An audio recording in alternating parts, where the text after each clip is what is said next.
Well, now it's time for What's Hot. It's where we talk about stories that have you talking. And we're joined by John and Willow from Milwaukee Social Media, and Jeff Wagner is back. Well, Father's Day is Sunday, just around the corner, and not every child will have a dad to celebrate with. Children who grow up without a father in the home are 2 times more likely to be poor.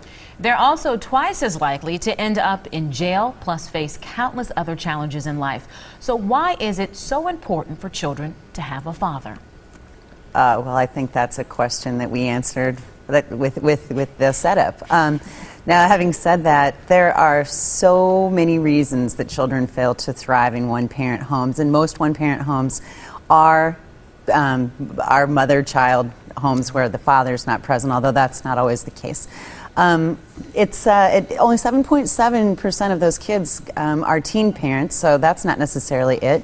In a Princeton study, they made race a constant, and those kids are still not able to thrive. The results didn't vary by much. So what do you think, Jeff? I think it comes to effort, or the ability to focus. First of all, I don't see this as an indictment of all the people out there who are the single moms and the single dads who are doing the very best they can. Yes. But I guess when I saw these numbers come out, I mean, my reaction was, duh.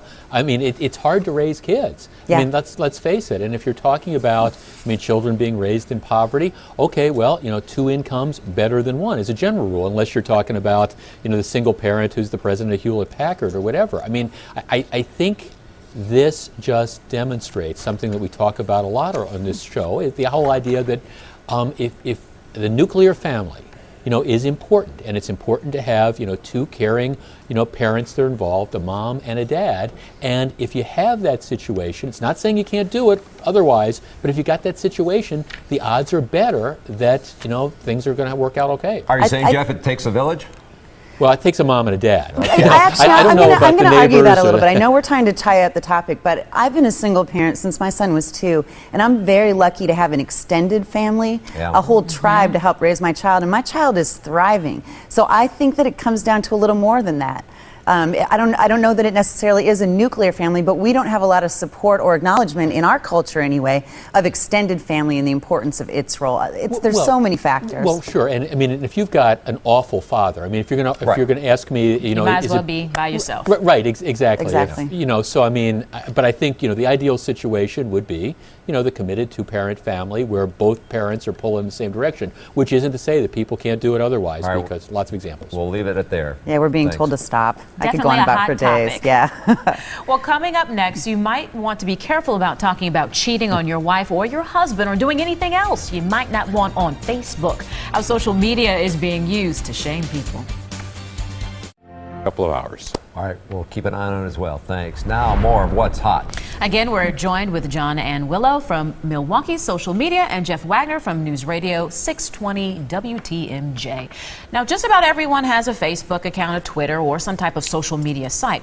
And many people are using it to, punish people. Now, one woman, I love it, snapped a picture of a group of men talking about how they were cheating on their wives, and she posted it on Facebook. Well, the photo was shared by more than 270,000 people.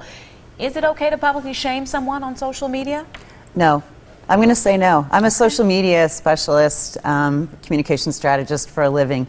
We have so many concerns about privacy in our country. We are so angry right now that our phone records are being seized, and yet we have no self-discipline amongst ourselves. I posted this topic on my Facebook page today, and I was kind of shocked at how people were saying, yeah, throw him under the bus, he was a jerk. How would you like to be that woman?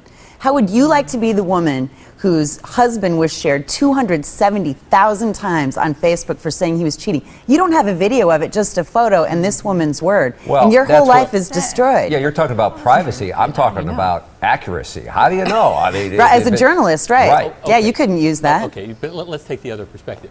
This is simple. You can't fix stupid. This is like 3 or 4 guys who are sitting around on a train, apparently talking about how they're all cheating on their wives, and everybody around overhears this.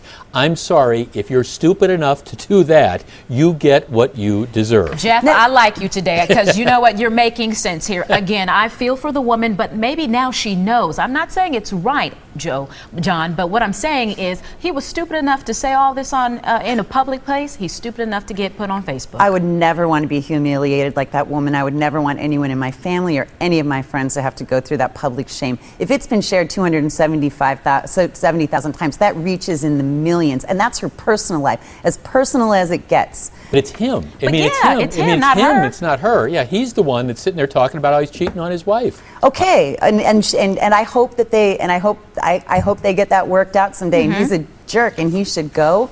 But they're self-restraint.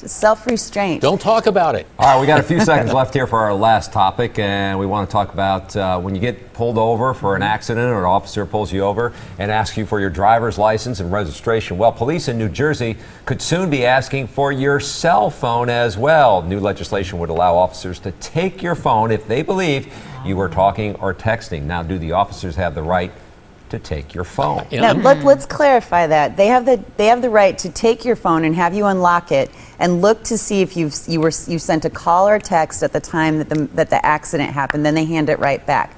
That said, in an investigation, they can subpoena your phone records and they can check that for themselves, and they should leave your phone to you. They don't have a warrant. I actually agree. This is my former federal prosecutor kicking in. I think this violates the Fifth Amendment. Yeah. I mean, there's other ways you can get that information. Like you say, you can issue a subpoena. I think that's potentially requiring you to incriminate yourself. I don't think you can force people to do it. All right, case closed.